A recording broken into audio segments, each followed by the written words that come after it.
Hi, my name is Meg DeForest. I'm a community librarian at the Edmonton Public Library, and today I'm going to talk about the history of board games. And I'll link to some of the great articles that were inspiration for this at the bottom of the video. So the last few years have definitely seen people returning to the fun of playing games with their family and friends, and that's a wonderful way to spend our time. But how did humans even come up with the idea of using little markers and boards to play games in the first place? Well,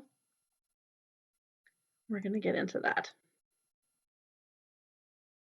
Most people don't realize that board games are actually prehistoric, meaning that we had board games before we had written language. And for anybody who has spent as much time as I have trying to read the instructions on how to play a board game, it's kind of amazing to me that games existed before all of those instructional manuals and people kind of figured it out.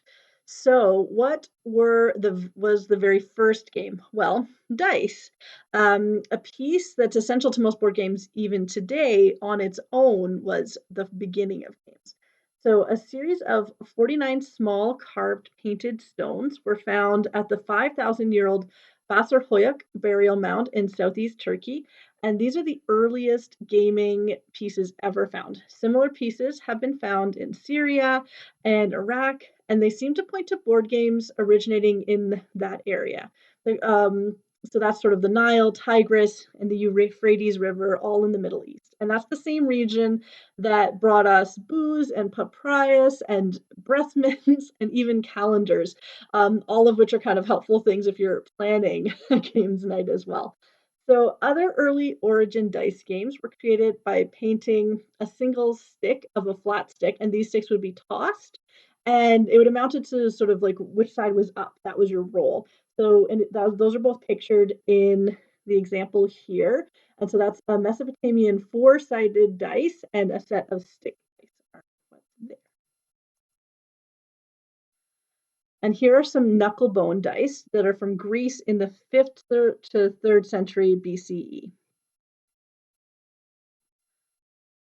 Dice were eventually made from a large variety of materials, including brass, copper, glass, ivory, and marble. So, dice from the Roman era look very similar to the six-sided dice that you have probably seen in games that you play today.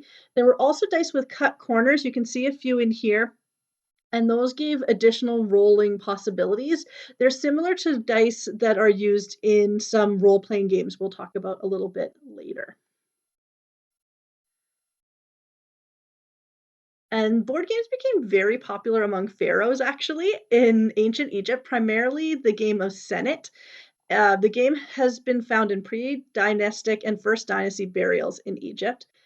And Senet is featured in several illustrations from ancient Egyptian tombs. By the time the New Kingdom in Egypt, sort of 1550 to 1000 BC, it had become a kind of talisman for the journey to the dead.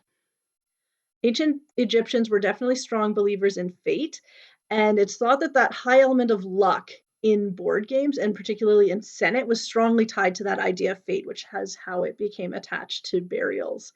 And so it was believed that a successful player was under the protection of the gods, and in particular the pantheon Ra, Thoth, and sometimes Osiris.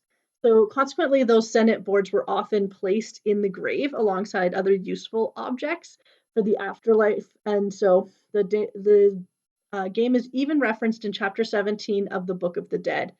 As far as gameplay goes, it's a little bit debatable. We don't really have rules for the game. The Senet board itself was a grid of 30 squares arranged in 3 rows of 10, as you can see in the picture here. And there are 2 sets of pawns, at least 5 of each, and in some sets there seem to be more. Historians have made the educated guess at the actual rules of Senet, and so there are actually modern versions of the game that you can buy based on those guesses of kind of what the rules likely were.